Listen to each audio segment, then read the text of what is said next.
What bottlenecks should Uganda address to be able to achieve its economic potential? The World Bank has released a new report concerning the Ugandan economy, making some critical proposals on how the country can overcome its challenges and also exploit its opportunities to be able to realize its national economic objectives. The report, titled Bridges Across Borders, Unleashing Uganda's Regional Trade Potential, points out the major bottlenecks the Ugandan economy faces and its opportunities across the region that need to be urgently exploited. Despite having many natural resources and a comparative advantage in many aspects, Uganda continues to face challenges that would be addressed by fully exploiting its potential. The country continues to register economic growth of about 7% annually, but economic experts have insisted the growth would be even higher if Uganda took advantage of its resources and regional markets. In this report, the World Bank says that if Uganda is to achieve middle-income status, it must build a more resilient economy and suggests that how this can be achieved. One of the critical aspects pointed out include the need to harness the potential of regional trade and also take measures to raise productivity and to get the products to market. The report also recommends that while developing other factors of growth, Uganda needs to sustain its efforts to deepen regional integration as a means of facilitating greater trade opportunities. Now, Uganda is by far not a poor country, according to many economic experts. They argue that serious challenges that range from corruption, poor infrastructure, and lack of investment in priority sectors are limiting progress. So now to look at the latest World Bank report about the Ugandan economy to try and understand what challenges Uganda needs to overcome to be able to make the required progress. Our guests tonight, Mr. Ahmadou, Moustapha Ndiaye, the World Bank Country Manager Uganda. You're most welcome, Mr. Ndiaye. Thank you. We're also joined by Honorable Amelia Kyambadde, Minister of Trade and Industry. You're most welcome, Madam Kyambadde. Thank you very much. Good evening, listeners. We're also joined by Ms. Rachel Sebudde, Senior Economist at the World Bank. You're most welcome, Madam Sebudde. Thank you very much, and good evening, viewers. Madam Rachel, what is Uganda's economic performance like now? Well, the economy is just coming out of a dip suffered in 2012, but there is recovery compared to what happened last year, and we expect this to continue through the rest of the year, much as it's much slower than what would have been expected to be. There's normally this potential, this talk that the economy is operating below potential. What exactly does it mean? Well, when we look at some of the inputs into economic growth, you can estimate at how much the economy would be growing given the resources it has, the human capital, and other investments that are available. The estimate is about 7%. And that's what we call potential, because it's looking at what are the available resources and how far the economy can be stretched in terms of growth.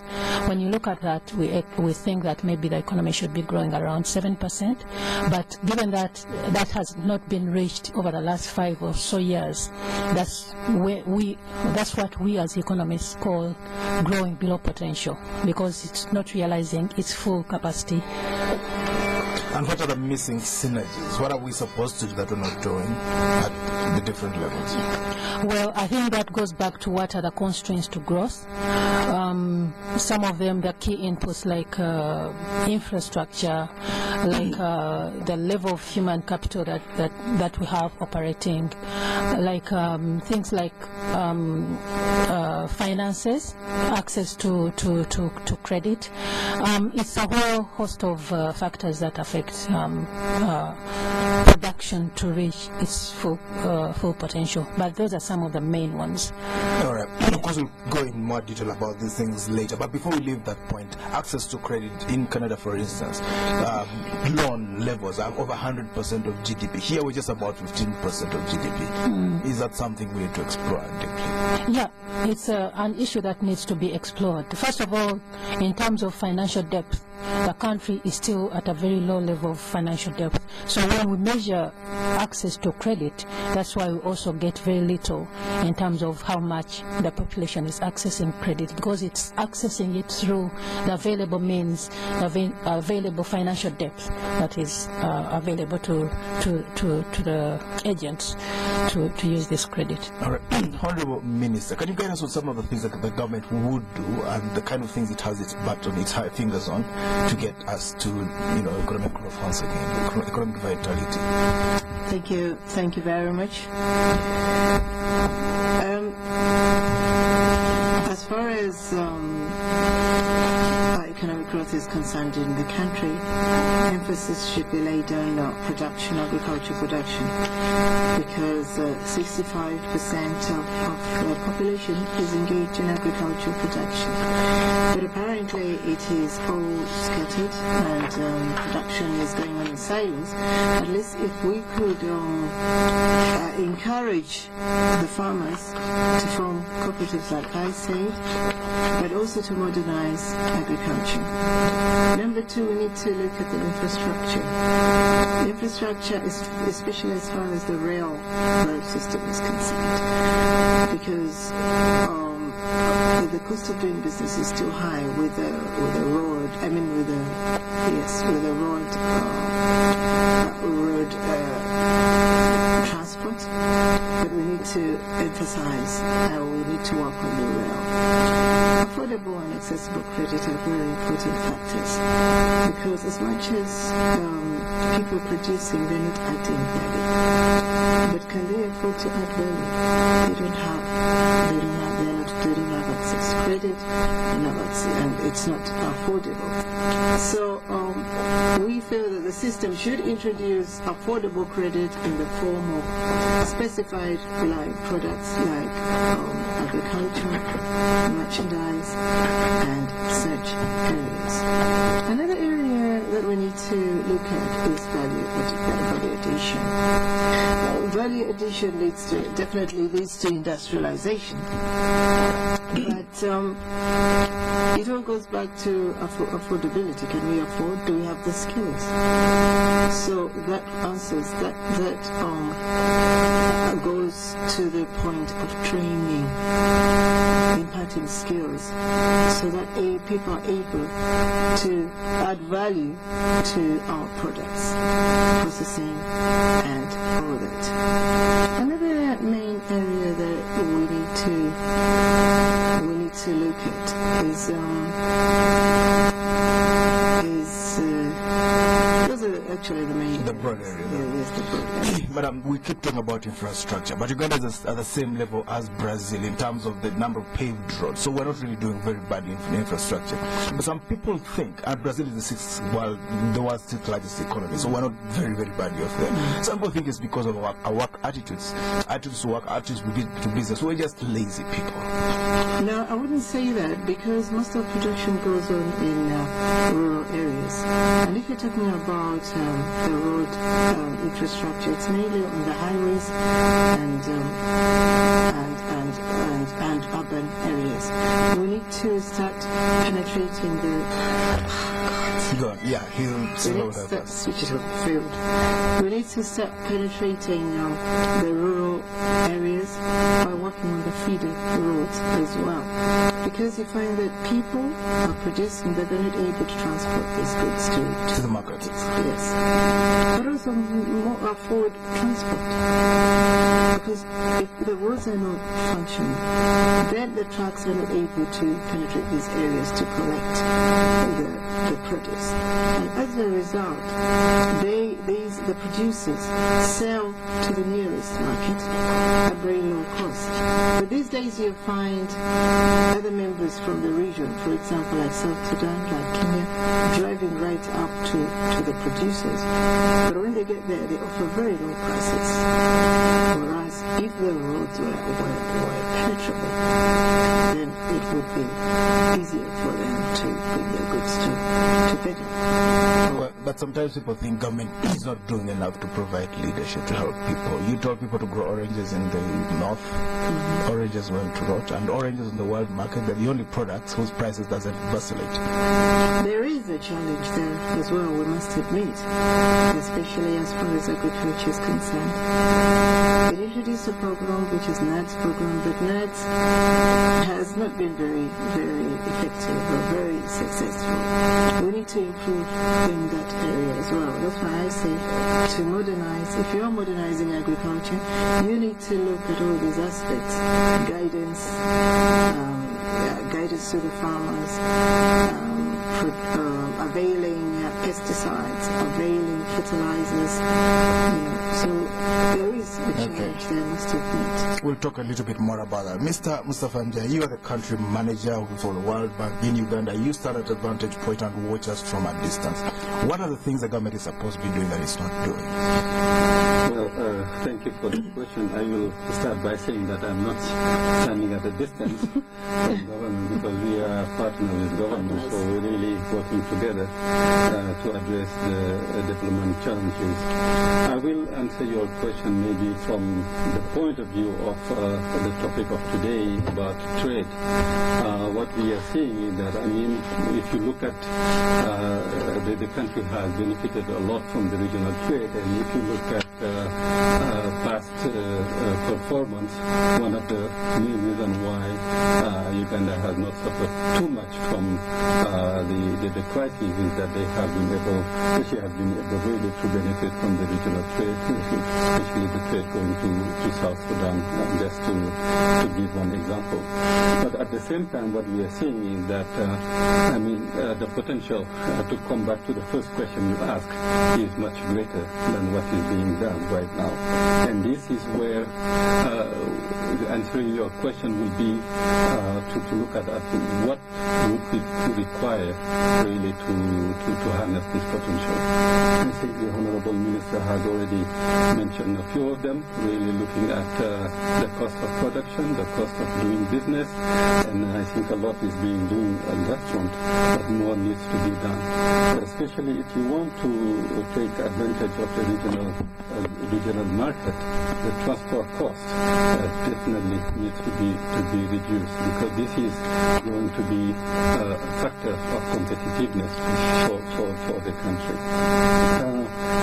There is a lot that has been mentioned about Uganda being landlocked, and I think for those of listeners who have been attending the event we had today, many people did talk about land bridge instead of landlocked, and this is what we are advocating in the report that we have just published, to encourage really the government to look at the regional market, which is already being done, but look at beyond the EAC, which will provide even further markets for the producers, for the farmers, so that we can reach the higher potential that we did talk about. All right, and you say the cost of doing business is high, but let's look at transport specifically. Most of the transportation, even into the hinterland, is done by Kenyan companies. What can Ugandan companies do? These are things that require large amounts of capital. Should government come in and help them or what? Well, there are two aspects that I can see when it comes to the transport cost. One is, let's just say, the road. If you have a very bad road network, it definitely adds to the cost. I mean, the time you spend, you spend from Kenya to Kyambadde, for example, if you're spending 4 days instead of 2 days, it adds to the cost. If the road is so bad that you have to repair your cars on a regular basis, it adds to the cost. But there is also another dimension, which is building on the question you just asked. As was discussed previously, many of the transporters come from Kenya, from Tanzania. What we are advocating really is that there is a possibility to develop the logistics sector. Why should we have all the transport done by other countries? Because this is going to help in terms of reaching, benefiting from the regional trade, not just exporting the goods, but also transporting the goods at the regional level. And this is going to create another sector, develop another sector, which is the logistics. And this is actually, I think, a critical point that we have to stress on in terms of making of Uganda a regional trade hub. Well, listeners, this is Petra on Radio 1 tonight. What bottlenecks should Uganda address to be able to achieve its economic potential? Our guests, Mr. Ahmadou Moustapha Ndiaye, the World Bank Country Manager, Uganda, Honorable Amelia Kyambadde, Minister of Trade and Industry, and Ms. Rachel Sebudde, Senior Economist at the World Bank. You will be able to call in and contribute to this discussion at some stage. Madam, Sebudde, could you talk to us a little bit more about this report? Exactly what were you launching and what can people expect finding there? Okay, the report we launched today called the Uganda Economic Update is a first in a series of reports. An economic update is supposed to take stock of what is happening in the economy, understand the challenges, and then dialogue with government or policymakers or policy stakeholders on what can be done going forward. And that's exactly what it does. It looks at the macro state of the economy, but also chooses a particular topic that is of relevance to the challenges that are facing the economy. In this particular instance, when we looked at the state of the economy, the slowdown in growth and the huge imbalances on the external side, we thought that looking at regional trade as a way of closing that gap would actually benefit in terms of benefit the economy in terms of addressing the challenge of slowdown, but also building a more, going forward, building a more resilient growth process. So this is what the report that we launched today was about, and we expect to do many of these going forward in future, in about 6 months. And the tagline is Bridges Across Borders, Unleashing Uganda's Regional Trade Potential. Expound on that for us a little bit. Well, the Bridges Across Borders comes from, first of all, what my country manager has been discussing. When you look at Uganda, it has a vantage position compared to the rest of the countries. It's in between the coastal countries, but it also has other neighbors that are landlocked. So this has been talked a lot about Uganda becoming a hub of so many services for the region, and that is what we call the bridge. It needs to build those bridges that can connect from these coastal countries to all those other hinterland countries, so that it can benefit as a hub as opposed to just being there and being used by others. And Madam Minister Kyambadde, are these things that find resonance with government policy, or do you have to rethink the policies? No, we are actually implementing and promoting regional integration.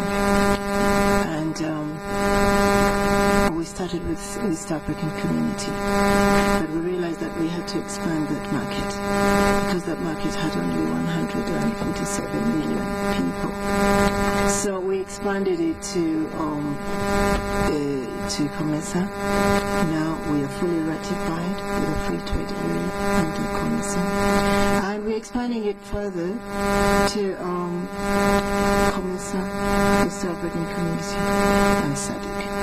And that will be a population of almost 600 million. And indeed, that's a broader market, and with a GDP of $624 billion US dollars. And talking about bridging across borders, indeed, we have made several efforts in that area. First of all, we have harmonized our laws, especially in the East African Community. For example, as far as standards are concerned, we're looking at the wave bridges. We want to harmonize the wave bridges as well. Those are NTBs, not non-tariff barriers. They are, yes, non-tariff barriers. And we're also addressing the non-tariff barriers together. That is also bridging. Yeah, I would call it bridging because we need to address them. And as far as trade is concerned, we have registered a number of exports, for example, like as Uganda. We have registered a number of exports to Kenya of $296 million. And Rwanda is 184, it's rising. Burundi is 54, we're still struggling with it. DR Congo is 380 million. South Sudan is the highest, it's almost 500. And Tanzania is 35. So our exports in the region is almost 500 million, which is really a very big achievement, and which will go a long way in boosting our economic growth. So the there is potential, we can make money. There is a lot of potential. There is a lot of potential. There was a time we used to export a lot of coffee to Sudan before it broke up. It was divided into two. Sudan was the second largest importer of our coffee after the European Union. Does that still persist? Sudan? After they Yes. separated. Oh, yes. It still does. But I figure I'm not so sure about. But it still does. But what we want to look at is processing as well. Because we've been exporting from, for example, like maize, coffee, intermediate stage, tea, all this. We need to strengthen our processing, our value addition. Like I said, once we do that, then we'll be able to roll out even to the other countries. Other countries. Mr. Country Manager, we were doing well and then you cut off aid. Why do you do those things to us? That's a difficult question. First, we have not cut aid. I think there is a temporary freeze, I would say. That's probably the more correct expression or word to describe the current situation. But what has happened really is that, we had a very, very strong collaboration with government, especially all the development partners providing budget support. And when it comes to budget support, one of the key characteristics is the level of confidence that we have in the government system. Because when you provide budget support, you are not keeping track of every single shilling that you are giving to government. You are dispersing directly into the treasury, into the consolidated fund. So when a few months ago, we had the eruption of the corruption scandals, especially in OPM, in pension service, in the civil service. There was actually realization of maybe the environment, the fiduciary environment, as we call it, was a little bit risky. That's the reason why, together with other development partners, we decided to take a pause and see whether we can have a better idea of what was going on and discuss what were the conditions and what was needed to restore that level of confidence in the government public financial management system. And that's why I was talking more about a freeze, at least from the World Bank perspective. We have actually agreed in our discussion in a very collaborative manner with government on some critical actions that need to be implemented to restore this confidence. So in our assessment, there is a good progress that is being done, and we hope that very soon the plan that we have agreed with government will be implemented satisfactorily for us to be able to come back to the normal course of action. So when do you expect to press that pause button so aid taps can flow again? 2 weeks. Talk to us. As I mentioned, good progress is being made. We did have a very useful discussion today, which is, there was a preliminary report that was presented to the development partners, and I think the overall sentiment is that good progress is being made. We'll probably meet again in the 2 weeks because additional information was requested by the end of February, and hopefully if you look at all this information and we discuss with our various counterparts in government and also among the development partners, we'll come to a joint assessment that the plan has satisfactorily been implemented. We're going for a break. This is Spectrum Radio 1. We'll be back to stay tuned. Uganda Communications Commission is currently conducting nationwide mandatory SIM card registration. Register your SIM card in a few easy steps. Visit your telecom operator's customer care center or any other designated registration center and provide your phone number, a copy of a valid ID or any other valid ID with accompanying photograph such as a passport, driver's permit, voter's card, or a letter from your LC. Information on your physical address or residence will also be required. SIM card registration legislation protects mobile phone users from incidences of fraud, incitement, terrorism, and hate messages, among others. Please note that SIM card registration is mandatory, and those who fail to register risk having their SIM cards deactivated. The registration deadline is 1st March 2013. All information shall remain confidential. Let's make communication safe. Register your SIM card today. The Call of the Wild this Valentine's with Reds. Buy Reds and win a getaway for 2 to the Wild Waters Lodge, plus other amazing prizes. See present posters for details or visit your favorite bar or supermarket. Happy Valentine's Day from Reds. Crisp, clean apple taste. Not for sale to persons under 18. Spectrum on Radio 1 FM 90. Welcome back on Spectrum tonight. What bottlenecks should Uganda address to be able to achieve its economic potential? Our guests tonight, Mr. Ahmadou, Moustapha, and Ndiaye, the World Bank Country Manager to Uganda, Honorable Amelia Kyambadde, Minister of Trade and Industry, Ms. Rachel Sebudde, Senior Economist at the World Bank. You will be able to call in and contribute to this discussion. Madam Sebudde, talk to us about the comparative advantages that Uganda has. We know about agriculture. What other areas can we do? Health?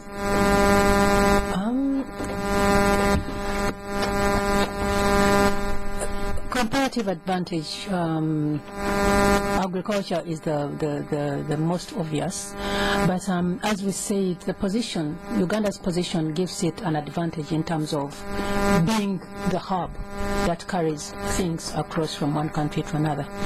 But we've also seen in the past huge exports in terms of education. I wouldn't say there wouldn't be need for more investments in that sector in order to retain that advantage, because from my understanding and our analysis, most of the students that come to Uganda are mainly drawn to the low cost of education. In spite, they should to put it in a better way, yes, they should be drawn to education in Uganda because it's high quality. So the education sector needs to invest in quality education so that the people who are coming from Tanzania, from Kenya, from Sudan are not coming to Uganda because it's cheap, but rather it's high quality. If it's just cheapness, the reasons why education in Kenya can be quickly addressed and the students that are coming from Kenya can stop coming to Uganda. Other areas where that can be tapped into, where it has some comparative advantage, for example, tourism. It has a natural, most of these are natural-based, comparative advantages. But the fact that we haven't really invested in them makes leaves the country in a disadvantaged position. If you look at tourism, most of the animals, one would ask why the lions in Maction Falls or wherever in part of Uganda always sleeping, because they are not tourists going there. Whereas our lions are always sleeping. Yeah, while because the tourists to wake them up. Exactly. So some of these are areas that need to be, developed so that we can tap onto some of the comparative advantage that we have naturally, but that need to be developed into competitive advantages. Wake up the sleeping lions. I really like that. Honorable Amelia Kyambadde, we keep talking about agriculture, adding value and so on, and we talk about the incentives. This report talks about giving incentives to farmers. What kind of incentives would you provide? Markets, synergies? We've spoken about infrastructure. Let's talk about other things. Fertilizer, improved seed. What would we talk about there? Well, the other incentives that we could look at is, first of all, extension work, extension training. Most people do not know how to apply modern agriculture. You find someone growing coffee, but he's not growing it properly or the right way. So we need to expand on the extension services. Then training. We need to train some of these farmers need to undergo some of the short courses. credit facilities. Credit facilities are very important. Not many people can afford sometimes to buy seedlings, to buy pesticides, to buy fertilizers.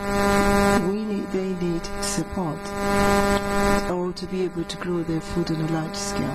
They need support. We need to improve on our land policies. Land policy is another challenge. Some people, for example, we need to protect our farmers from being swallowed by the big men with big stomachs. big stomached men. So that is another one. Another incentive is to avail, like I said, to avail fertilizers. Fertilizers. Yes. Do we need fertilizers? Some people think our soil is very. And then storage capacity is another vital aspect that we have not fully developed, because sometimes they grow food and they have nowhere to store it. So storage capacity is very important in form of warehouses and silos, and then of course irrigation systems because of the climate change. And yeah, those are the main issues to offer irrigation, because irrigation is very expensive. Irrigation systems are very expensive, and those are the main incentives that I could think of. Well, I mean, people talk about fertilizer, irrigation, seed, improved seed. Is our soil that bad enough? Our seeds, have they deteriorated at the level that we need to buy seed from shops? They have. We must admit that they have deteriorated, because even the soils have deteriorated. So as a result, post management, post harvest handling is terrible. So in the course of harvesting, you find that most of the commodities, the seeds are destroyed in the process. But they go on and sell them, and once they sell them, then you find that the other buyers who access such poor seeds do not get high yields. So we need to begin to fertilize our soil. We need to begin to go water. We stop depending entirely on God. Yes. Send us rainwater when He pleases. And then allow me to talk about the comparative advantage. There is the oil and gas industry. Yes. That one has a lot of potential for us, and we have high expectations. Right. Oil and gas industry, the potential, the minerals. We have a lot of minerals that have not been tapped into because they are capital intensive. But we intend to handle them through the UDC, which is the financial arm of investment, and the Ministry of Trade, Industry and Cooperatives. We should not forget security and stability. Those are also important. What do you mean? We should begin to export soldiers? Not export, but it's an advantage on our side because we've been stable for some time. It renders us, because once you have stability, then you're able to grow economically. But if you're unstable, then definitely it affects your economic growth. Right. Yes. I mean, minerals is a big employer. It employs many people compared to oil and gas. Oil and gas employs a small number of people. Minerals would employ larger numbers of people. But the government doesn't seem to be promoting minerals, mining a great deal.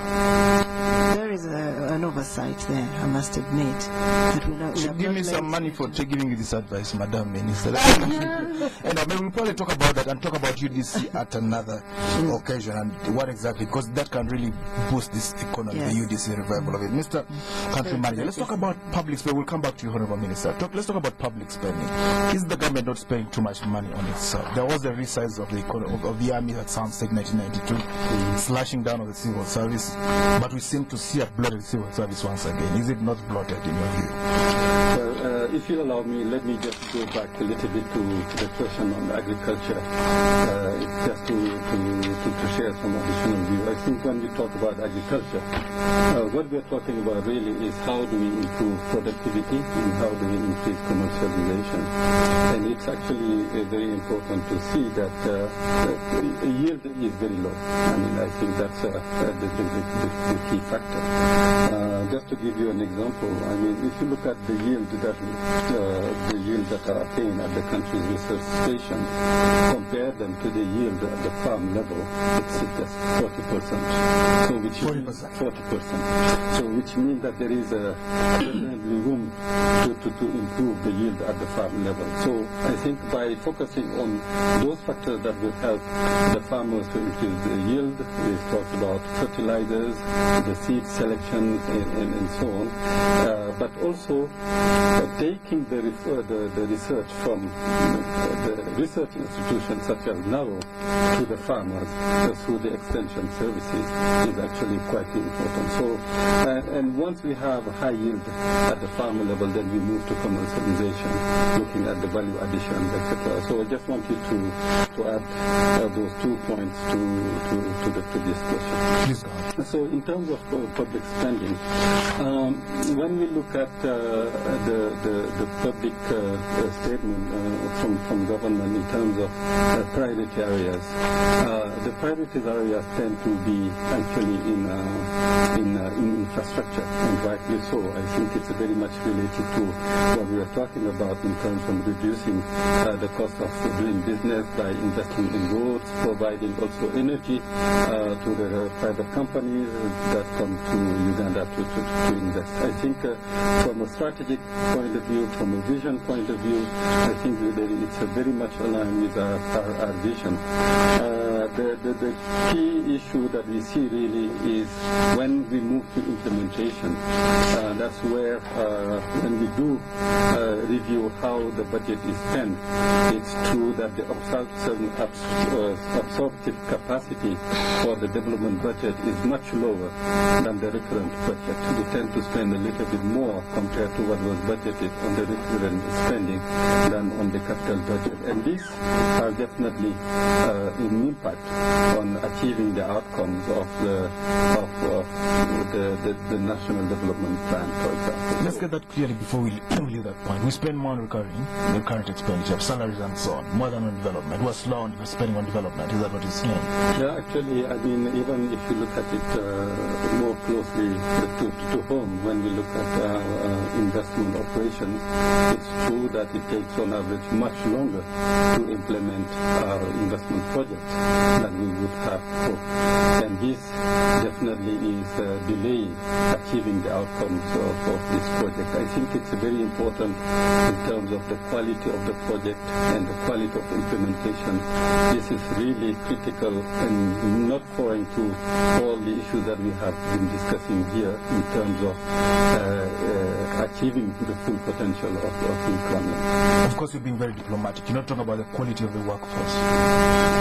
No, I didn't talk about absorptive capacity. You're talking about the capacity of the people to implement these projects quickly.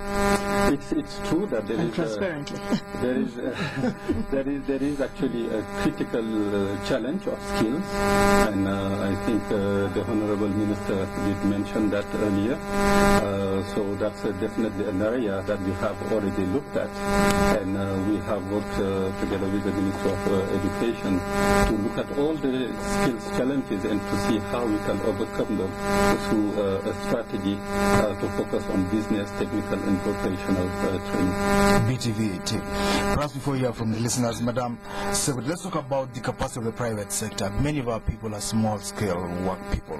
They don't have the capacity to do the kind of things that they wouldn't be, they wouldn't find it easy going to telecoms, for instance, transportation, cargo transportation, air freight, and so on. Is that something that the government can do to help them build capacity?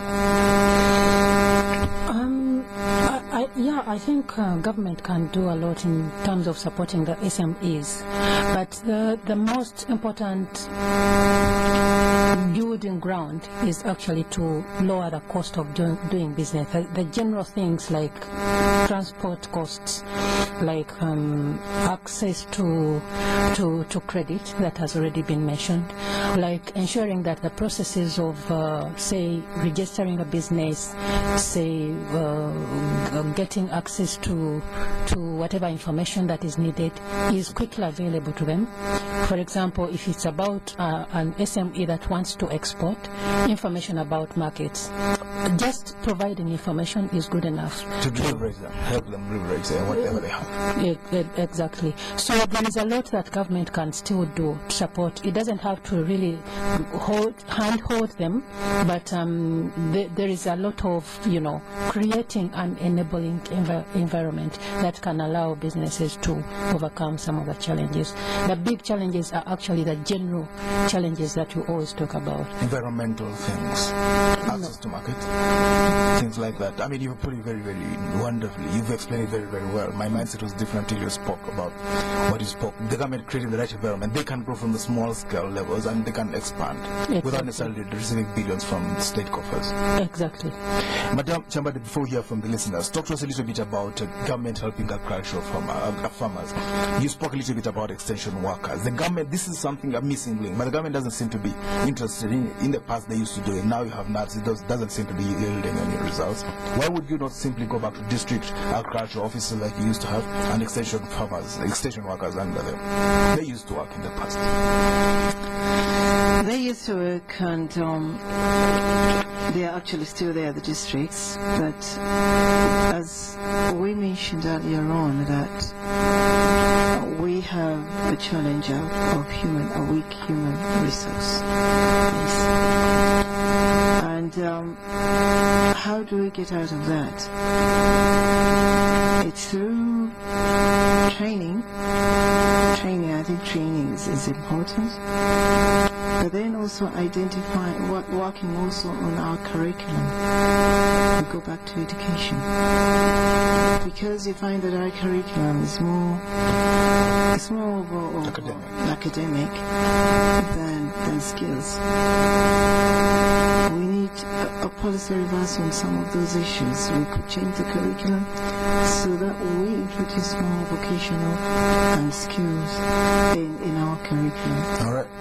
Let's hear from the listeners who have got into these universities. Yes. Craze, a lot of them, proportionately many more than we really should have compared to BTV. It is. But alternatively, under UDC, we have started on some of those projects. For example, we have a project, Sorority Fruit Processing Project, under UDC, and we are training people on how to grow citrus fruits. But besides training, we have partnered with Koika, a Japanese, Korean company, and it's going to establish a factory in Sorority. All right. Let's hear from the listeners. All right. This is Spectrum. You can call it now. Our number 0414-348-111, 0312-260-390, 0312-261-390. When you call it, please tell us your name and where you are calling from. So the Koreans are going to establish a factory in They've started, actually. To make juice. They're going to make juice. Yes, and export it. Not export, well, for the region, export for... All right. Spectrum, hello. Good evening, your name? Your name is Alfred, yes? Yes, Alfred. I'm calling from Go on.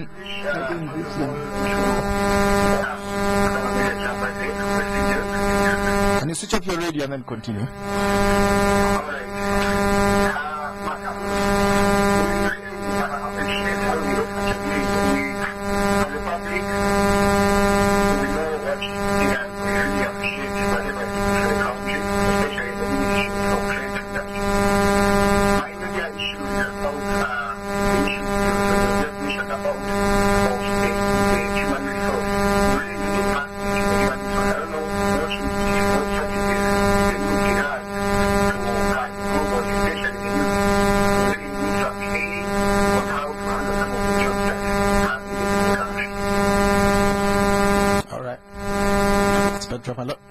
All the way from Mauta. Would you like to respond to that very briefly, madam? Yes,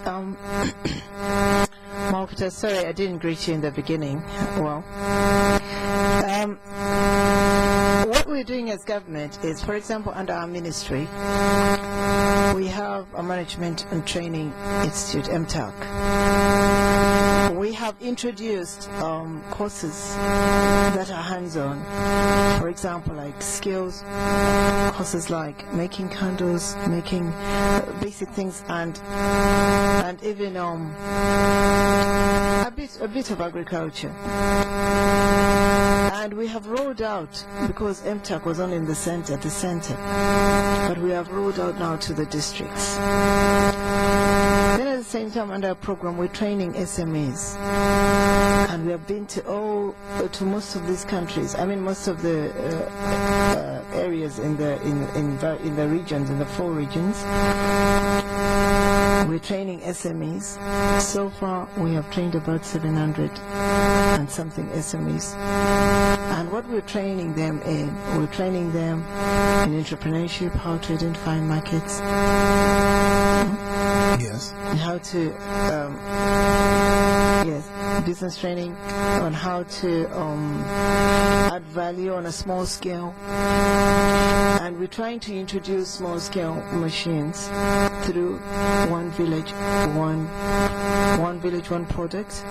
It's a program under our office that if you're growing groundnuts in your area, we train you on how to add value, and we give you a machine. If you're growing maize, we train you on how to give you a machine.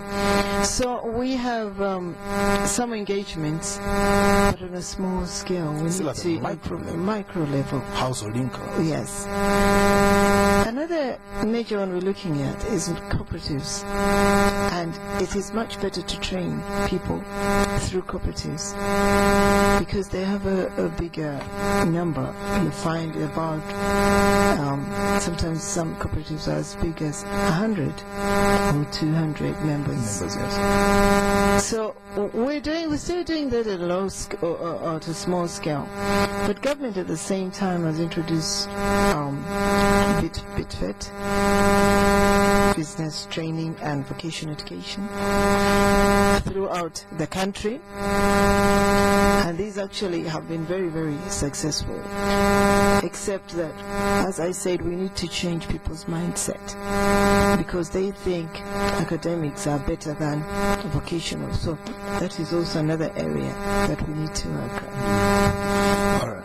Mr. Country Manager, can you talk to us a little? We'll come back to you, madam. Okay. Because we'd like to know what. But we're also training district commercial officers. Yes. Okay, Spectrum. Yes, your name? Sir. Your name? Yes, Francis. Good evening.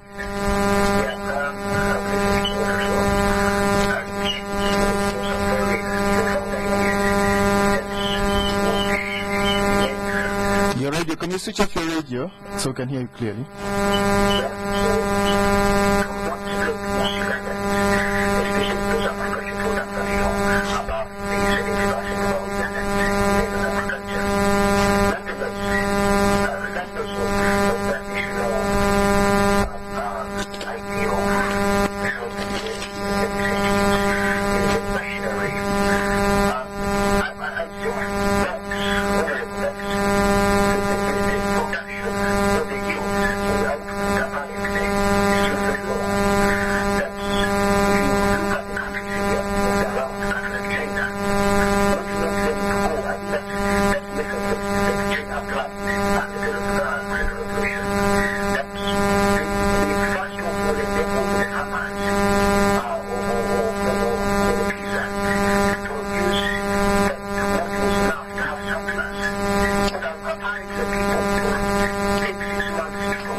Thank you.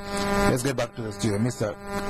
We'll get back to you, but let's hear from you, Mr. Country Manager. And as you respond to the callers, you can talk to us about the structural weaknesses in the economy that need to be addressed, things that need tectonic shifts. Yeah, I think the caller is absolutely right, and he is kind of echoing what we talked about a bit earlier about the yields. I mean, as much as we have 75-80% of the population engaged in agricultural activities, the fact is that only 25% of the households actively engaged in agriculture actually do participate in the market. So the question really is, how do we help them, increase the yield so that they can participate into the market? I think this is maybe a structural weakness, because many countries that developed started by feeding their people first. And once you feed your population, then you can move to industrialization using maybe the agricultural project, etc. So I think I can't agree more with what the caller said, and that's exactly what we had been talking about, especially increasing the productivity by taking the research, the good research that is happening in the research center down to the farm level. So I think that's an excellent point. In terms of the structural weaknesses, I think we have started talking about a bit earlier, especially let me take one step back and say, one of the strong points in the past of the country has been the macroeconomic stability. And many of the reforms that took place in the past, maintaining macroeconomic stability, have been actually at the source of the economic growth that we have seen for more than two decades. So the question really is, where do we go from here? Is there a risk for the country to be plateauing? I mean, having gone very fast in terms of growth and maybe over the last 2 years slowing down. Is it a sign of a longer term trend, or is it more of a short term because of the external shocks? So that's the question that we're asking. So in order to avoid the country to plateau in terms of economic growth, it's very important that we continue the reforms. Then the question really would be, what will be the reform agenda for the country really to continue building on the potential that we have talked about. So macroeconomic stability is coming back. I think the central bank has done a great job in terms of bringing back the inflation, which is good. It's true also that it has had an impact on growth. So the question really is now to look forward and address some of the structural challenges. All right, maybe perhaps as we go, Madam Sebudde, talk about waking up sleeping lions. Why would we worry about tourism when we have oil coming round the corner? What specific advantages would tourism give us? We have agriculture already, oil is coming, there are other things we can do, education. What are the advantages of tourism? In what way can it jumpstart the economy compared to other sectors? Okay, tourism is one of the, it's a service export where you just have people coming and looking at what you have, and then they go and they leave you with the money. And those kinds of exports actually help the country in terms of in overcoming its distance or landlockedness advantage. So in that way, it's a it's a good an advantageous product to promote because of that.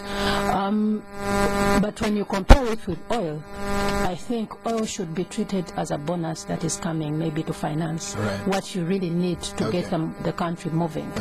If you look at it as if it's going to be it's depletable, it's finite. Exactly. Tourism is not it's finite. It's like renewal, like they say. Exactly. Okay, we have to go, but before we go, Honorable Kyambadde, what are you going to do about nuts? Some people think you should enter something wiser, more practical.